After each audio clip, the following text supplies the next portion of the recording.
The Priest Isaac's Institute of Holistic Knowledge presents an international homeschool program that offers African heritage, biology, astronomy, language arts, yoga, and much more. Our classes are created with the young ones in mind, and we cater to youths from kindergarten to high school.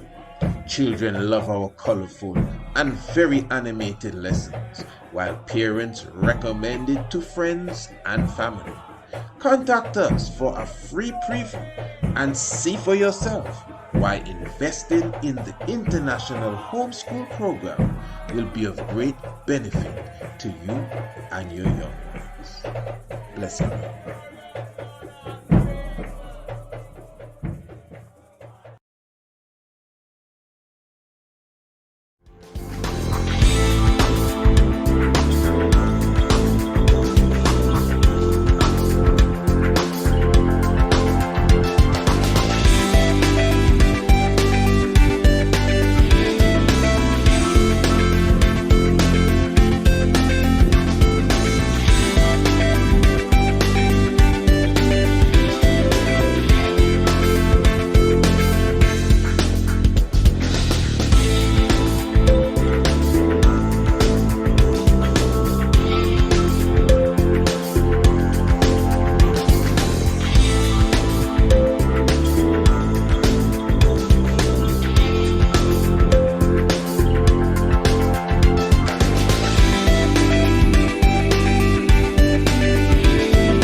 This fella gave a sad speech.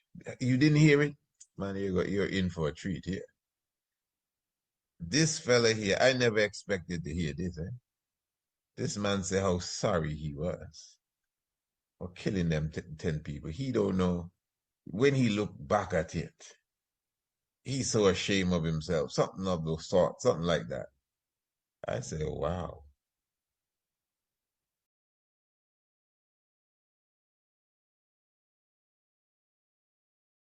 And what is frightening here, I don't really have a soft spot for pathetic things. I don't have a soft spot. So I ain't gonna feel it. You come and kill 10 people. You planned this for so long. How far the fella drive? He was there the day before. Surveillance and everything. What kind of drugs he on that now he catch himself? He's so sorry. Remember, he gave the statement before he was sentenced. So even if you have experienced the legal system already, you know that all of that is a part of the game. You know that your attorney will tell you what to say for a lesser sentence. I don't know, maybe if he didn't say that, he would have received the electric chair. I don't know. But he went and he definitely put on a show. To me, not too much of a good show. Anyway, we're going to listen to what he said. Let's hear it in his own words. And even while he was showing remorse for what he would have done, you could have heard someone in the courtroom, like heckling at him. And it sounded as if that person was escorted out as well. And then after he spoke, the judge that brought down the decision, she spoke. And her words were quite interesting as well, as she really spoke. How should I put this? From her words, she really spoke to the Black experience. Let me put it that way. From her words, I can't speak for her heart. I know what she said, and she was addressing the black experience. She even went as far as to say our experience in Turtle Island, which is the USA, and the treatment meted out on Earth has a lot, must take a lot of the blame for something like what the Buffalo Killer did there. All right, let's listen to this. And what's his name anyway? I can't remember the killer's name. But let's listen to this. This is the killer expressing his sorrow. Yeah.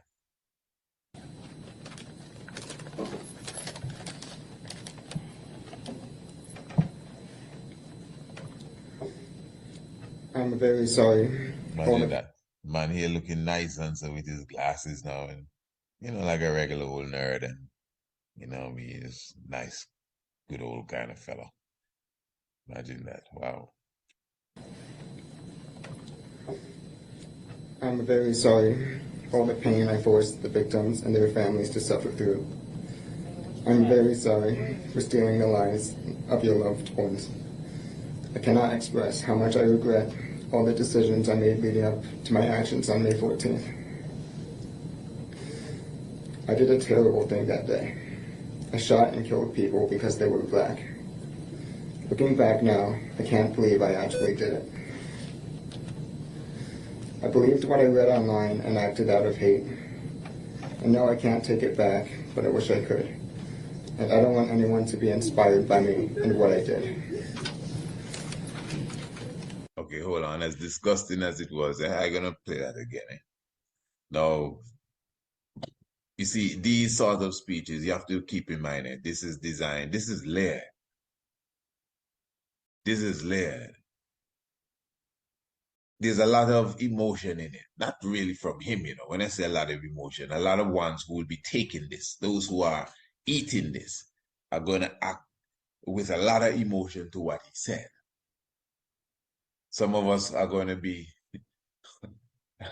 some of us are going to be crazy enough to feel sorry for him, man. Oh man, there are some Negroes, I'm telling you. He touched the heart of many with that little talk he just gave there. They're gonna have some of us. I'm not asking you. They're gonna have some of us.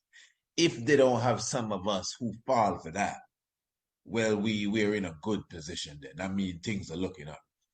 But I'm positive that they have some of us, and this some to me is in a high percentage, that are saying, oh my, oh Jesus help you. Oh, praise the Lord. Or some kind of foolishness. Yeah, we fall for that kind of stuff. But outside of the emotion now, those who are clocking this without any emotion, the law, the court, your words. This man say he killed people because they were black, he just said that. In everything he said, I'm sorry, and I didn't, and all of that stuff. Just forget that for a second. To me, the most piercing thing he said is an admission. I know you may be saying, but we know that. Yeah, no, we know that. This is his record, Don't lose track of this. This is his record. Yes, he say he's sorry. And he got this from the internet, and he was, I guess, coerced by peer influence or internet influence, whatever he's saying there. And they may take record of that too. And yes, when we write the report, this has seemed to be a this and yes, we were correct. It was a hate crime because the influence came from here and there. Yeah, all of that gone on in the report. But to me, the most piercing thing is the admission, of which we all know, with clarity from the killer's mouth, that he went after these people because they were black.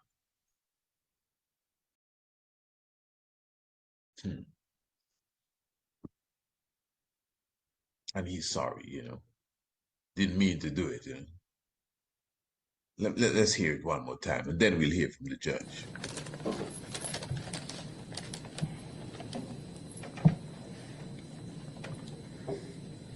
Before you go on again, I must tell you, even while hearing it, I'm telling you, I didn't expect that. I don't know what he was going to say, but I honestly didn't expect it even in the way that he said it. I was like, I mean, just his speech alone could cause a riot again.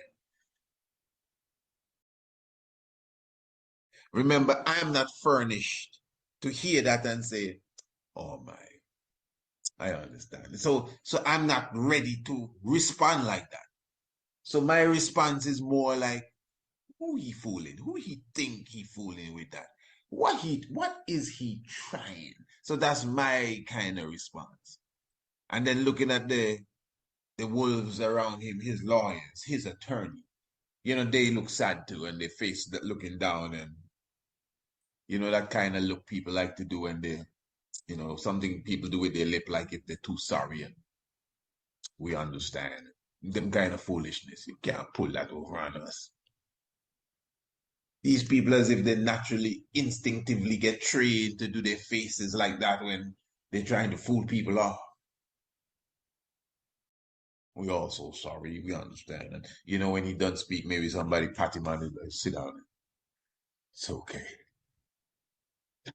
Yeah, let's hear him again. I'm very sorry for all the pain I forced the victims and their families to suffer through. I'm very sorry all the pain I caused the victims and their family to suffer too, or through.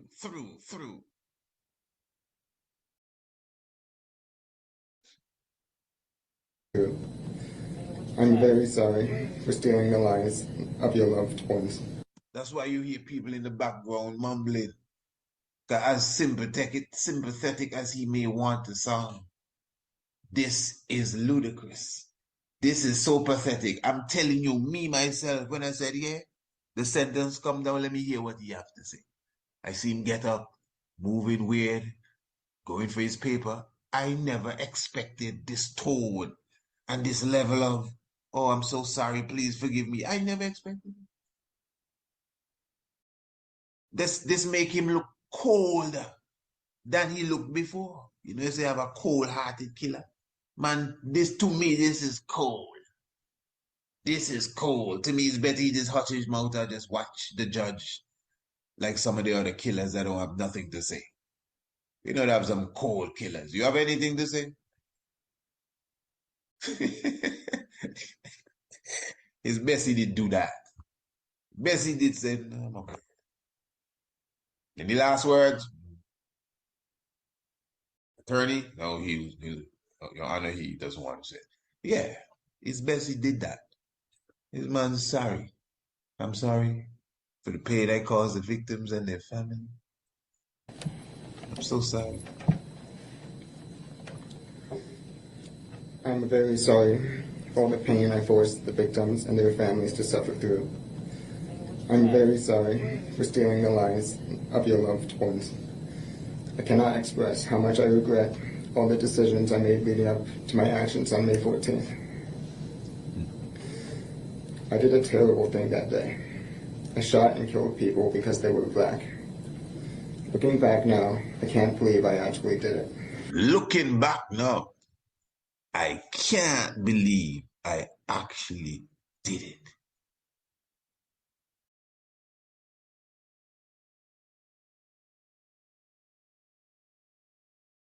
Hey, anybody, right, that take the time to plot that and execute that, knowing they live in a place where in a second, the squad force going to be around you and Fox and CNN going to be on you. He know that. He ain't foolish. Anyone that go through that and diligently plan that can't tell me they sorry and they didn't expect. Looking back, this is his words. Looking back, he can't believe he did something like that. No, that's not how it goes. When you look back and can't believe you did something is when you get drunk. Is when you act on a whim, like in a moment's time. This man went to the spot the day before. We'll stake out the place and okay, that's where he is over there. Let me see. What's in the corner over here? All right, there's a stool here. All right, let me see. This step is going up here. All right, all right. Then you go outside. Okay, and this brother meeting. Hey, you want me to buy you a drink? No, I'm okay. Where you from? I'm from out of town. What you doing around here? Oh, I just came to get some water. All right. We're good people around here. We like your kind, so keep coming around. I'm coming back tomorrow. Very good. Yeah. And now he done kill all these people. He looking back and he can't believe what he did. All the decisions I made leading up to my actions on May 14th. I did a terrible thing that day. I shot and killed people because they were black. Looking back now, I can't believe I actually did it. I believed what I read online and acted out of hate. I know I can't take it back, but I wish I could. And I don't want anyone to be inspired by me and what I did. So he read what he read online and he acted out of hate. But now he wish he could take it back.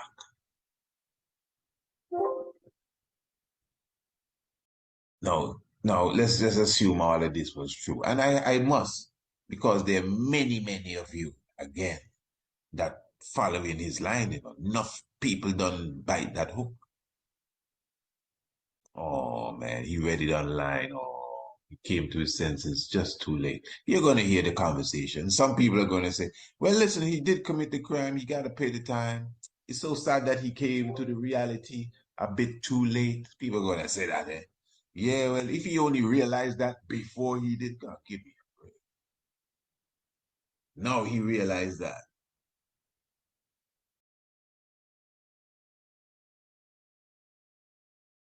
These killers know that even when the police come for them, see, when the police came for him, he knew exactly what to do. They always know what to do.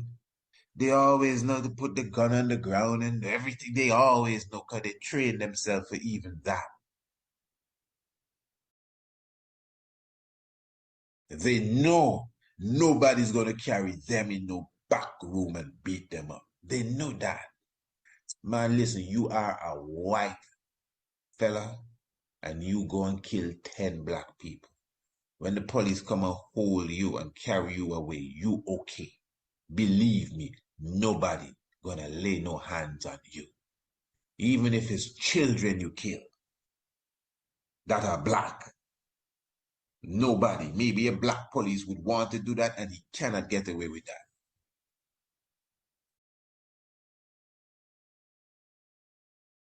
But you just stop a black man for a traffic ticket and carry him away. We may never hear from him again.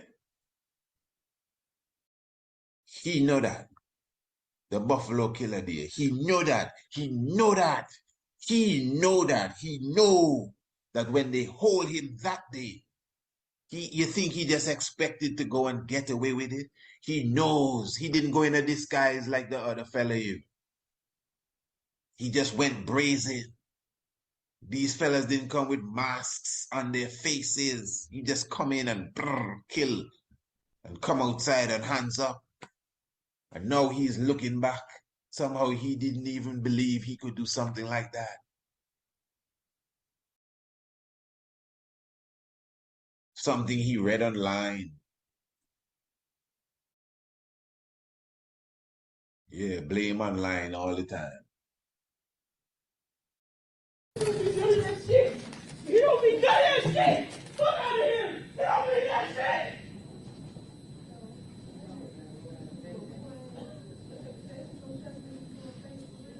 Somebody is screaming that he don't mean nothing that he said. Has the defense had an opportunity to review the pre-sentence investigation, and is there any record you wish to make with regard to that? Judge, we have had a chance to review the pre-sentence report, and we have no comment on it at this point. Is there any further comment the defense wishes to make? No, we are ready for sentencing. So this is the sentencing coming now from the judge. Let's hear what I would like to thank you all for being here. he has to say. Even her now, she playing, she too sorry, too quite sorrowful. As I said earlier, her words will appear to you. That's what it is. Speaking let's just say, she's speaking on behalf of, not on behalf, wrong, no, let me find a better word. She's speaking to the Black experience, and not on behalf of it. Let me get my words straight. She's speaking to the Black experience in relation to what this fella here did, because she's going to lead up to that.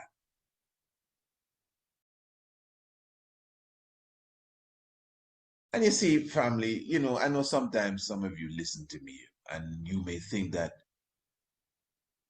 I may not be making no noise, but I know sometimes you think I'm a bit too hard on certain people. Like if the woman is, well, number one, for example, let's start with him. As I said, there are people that are gonna fall head over heels with what he said. You just wait until all the talking heads come out. Listen to your regular news programs and your regular talk shows. And when this subject come out, you're gonna hear some of the best house slaves start to say, well, we can just pray for him, you know. You're gonna hear it. You just listen. You're gonna say, but hey, this is the same thing Priest Isaac said last night or 2 nights ago. Listen to what Don Juan is saying here on the radio. Some Negroes may even go as far as to say, oh, they should give him a lesser sentence.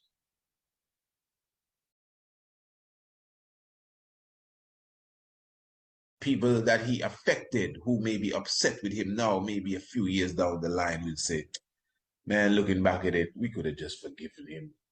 God will take care of him.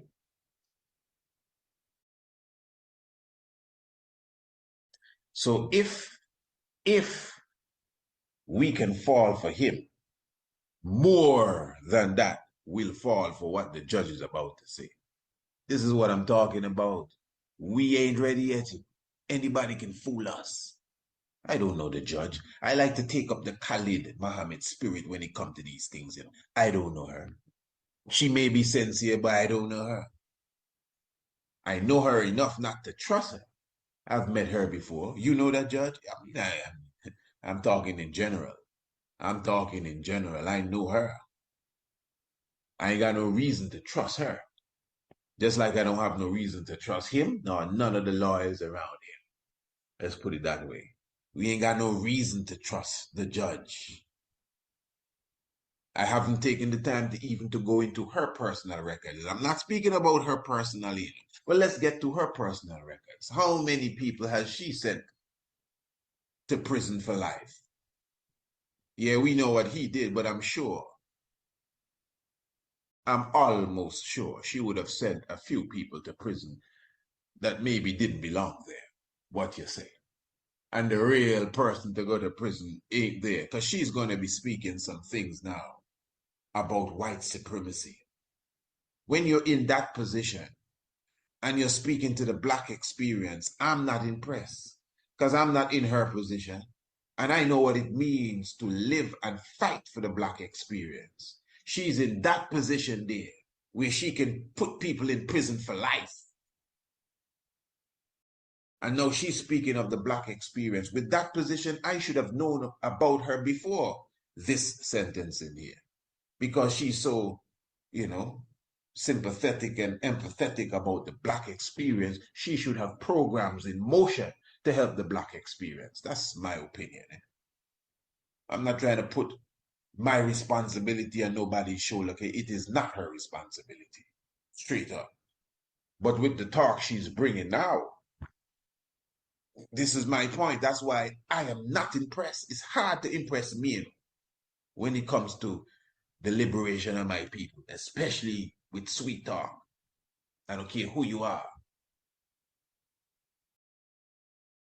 Anyway, getting a little passionate here. Let's hear what the judge said. And to thank those of you who have shared your thoughts and feelings with the court, either in writing or in open court here today. It is very meaningful to me, and I believe that it is important for the defendant and the world to hear what you have to say. I am very sorry for your losses and the pain that you feel. I would like to recognize the heroic officers of the Buffalo Police Department who, without hesitation, ran towards the danger of an active shooter call, swiftly and professionally stopping and containing the defendant and putting an end to his evil rampage. Thank you. I have spent a lot of time thinking about this case, our community, our nation, how we got here, and where we go from here. It all comes down to character and having the strength to stand up for what is right. Please listen good, eh? Our character is not defined by the good and easy times. It is defined by the hard and challenging times. And often, our character is revealed not necessarily by what we say, but by what we do. Family, I am both immensely I want us to listen good to what the judge is saying. All right. proud of what we do. I am both immensely proud of and grateful for the way Buffalo has rejected the evil and hate that was inflicted on our community. The character of good people throughout this city, county, state, nation, and even internationally has shown through as they have stood with the victims of this heinous and cruel act. He's wiping her eye as she speaks. This indictment speaks to the 13 victims and their families that lost the most. But they are not the only victims. There are thousands that have been traumatized directly and vicariously by this defendant's actions. We have seen the community turn out in support and are seeing signs of much needed change in East Buffalo. It is a testament to the power of love and compassion to overcome evil and hate by turning pain into purpose. But it is just the beginning. We have a long way to go.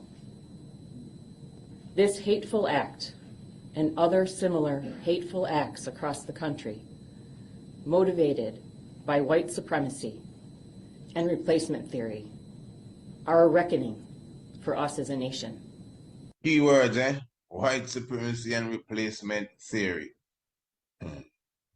Words, phrases that are politically accepted, in the discussion today. Mm-hmm. I look out for these things too, eh? The country, motivated by white supremacy and replacement theory, are a reckoning for us as a nation. The ugly truth is that our nation was founded and built in part on white supremacy, starting with the treatment of Native Americans by the first European settlers. So we're getting a serious history lesson here from the judge. The judge is saying that our nation was built on white supremacy. This is a judge, a magistrate. She had to take several steps before she came here, in that seat. I'm just asking, all of what she's going to teach us now. Because I'm a teacher, and I definitely believe in what you learn, what you know, you apply it to your life. You may say, so how you apply what you know? Trust me, whatever you know, even what you learned tonight here, you're supposed to apply it to your life. So how you do that? just follow suit. So you learn, when you learn the truth, what happens? You start to discern wrong from right. So okay, you're getting a lesson on proper eating. So when you already learn you don't eat this and you learn you should eat more of this, when the lesson is done, what do? You go and stop eating this and eat more of this because you've learned that now. It's the same thing with any sort of knowledge. History, you may say, so how do I apply history, all of this knowledge of history, how do I apply it? Well, just the fact that you know it. Now you know how to discern right from wrong. When the life that you live and the system that we live in shows itself in front of us, we're able to say, but wait, this thing that the system is showing me, that is not right. Because the history I've learned showed me that this has been in place maybe 2,000 years ago. Then you fall in suit. You fall in line. So knowledge is a very serious thing. So the knowledge that she's imparting now, I'm very critical of these things. That's why I got to stop and talk. The knowledge that she's imparting now, the history lesson she's gonna give me. That's like the president of the US telling me, well, you know, our country was founded on white supremacy. Yes, we started by massacring and killing the Indians. She's not the president, but she ain't too far from the president. A few hops and skips, she could be there. This is the hypocrisy of the system. This is the hypocrisy of democracy. Even on this little level we have in this island here. Remember just a few weeks ago we had a wrong election here in Antigua. The hypocrisy. People at lost who turn on their leaders. The hypocrisy. One party kick out the next person and all of a sudden he's friends with his enemies that he were with. His enemies that were his enemies just about 3 days ago, all of a sudden they're friends because he joined them, because he left the enemy. I mean, it's sick. It's sick. So the thing with politics and democracy and diplomacy, the truth is very convenient. Very, very convenient. So even though she's saying the truth, she's speaking the truth, and what she's saying is correct, I ain't going to stand and applaud. I'm going to ask, well, when did she figure this out? If the Buffalo Killer wasn't in front of her, would she go on television and say all of this? Would she write a book and say all of this? I mean, I'm just asking. Lo and behold, maybe she has a book that says all of this, but I doubt it. Because we see this played out too much. Yeah. Crocodile tears. What are you doing for the black people that are now suffering from the history that you're giving us? How much money you have? This is just like the woman there that reads for BBC News. What's her name? Laura Trevelyan. We did a program about her about a week or so ago. This is just like her. Aristocrats. This is what the news report is telling us about her. She's an aristocrat. Billions of dollars. And she wants to come and give some cookie change to the people in Grenada and make some big thing about it, talking about she coming down with 7 of her relatives. Laura Trevelyan I talking about from the BBC, giving $100,000 for slavery in Grenada. And we accept this kind of thing, talking about it's commendable. You got $100,000, that's to show you how we think. That's to show you how we think. Each and every one of us should have $100,000 plus at our disposal anytime. So when a slave master come and say, oh, I'm sorry that I killed thousands of your people, let me give you $100,000. Just get the TV cameras and come and let me make a name for myself. Come, let me count it for you. We supposed to say it's all right. It's okay. You know what I mean? What's wrong with you? That's a shame. That's a shame. So, you know, family, just bear with the tiger. Eh? I'm head of security, so I see these things here. You can't just come and talk and I say, yeah, bravo, sound good. But anyway, let's hear what the lawyer is saying anyway. I know a lot of you want to hear it. The ugly truth is that our nation was founded and built in part on white supremacy, In part, eh? starting with the treatment of Native Americans by the first European settlers, to the cruel, inhumane, economic engine, nation-building practice of slavery, Wow. to indentured servitude, Wow. to Jim Crow laws, Oh my. to government policies creating segregated public housing She knew everything. with communities of color often placed in environmentally hazardous locations, She's been reading our books. to the manner in which expressways were built, dividing urban neighborhoods to create easy access to government-subsidized developments in the suburbs. Not even us in the conscious community knows that. You see where she go? The psychological enslavement put on us, even when it comes to our infrastructure and housing developments and even making a simple highway. For years, you would hear some of our scholars say, man, they put a highway to divide us, those in the east from the west. And she is explaining that in detail. Hazardous locations of color, creating segregated public housing Hear that? with communities of color often placed in environmentally hazardous locations, to the manner in which expressways were built, dividing urban neighborhoods to create easy access to government-subsidized developments in the suburbs, Hear that? with restricted covenants prohibiting the sale of suburban homes to African Americans, to redlining practices in communities of color, further devaluing those neighborhoods, to the GI Bill, a well-deserved financial boon to our servicemen, unless, of course, you were a serviceman of color, to the war on drugs and mass incarceration. Hear that? Hold on. I gotta pause, man. So she know that, eh? She knows that. She know that. She understands that. This is not a shop owner, you know. This is a magistrate. This is the judge that is going to sentence or has sentenced the fella that went to Buffalo and killed 10 to 13 people to life in prison. And she's explaining to you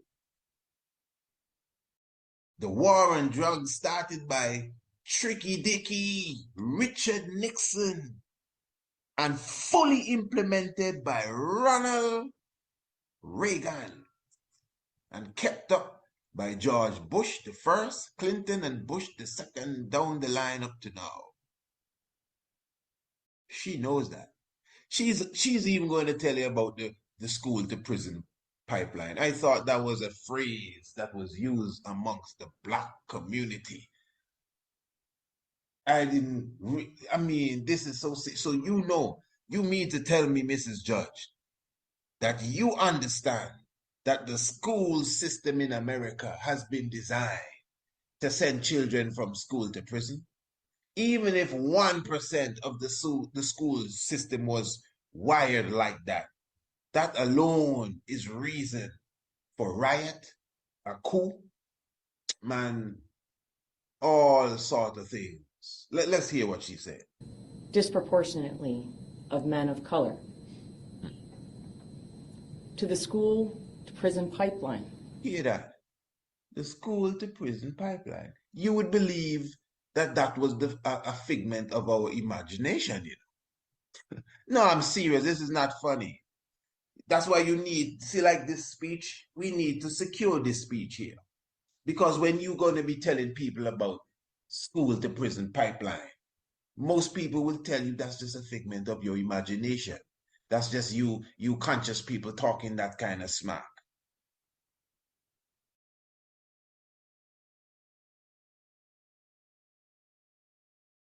There you have this lady here, a regular white lady, look like, you know what I mean, the Brady Bunch mother. And she here telling you about the school, You know, when school start from kindergarten to prison pipeline.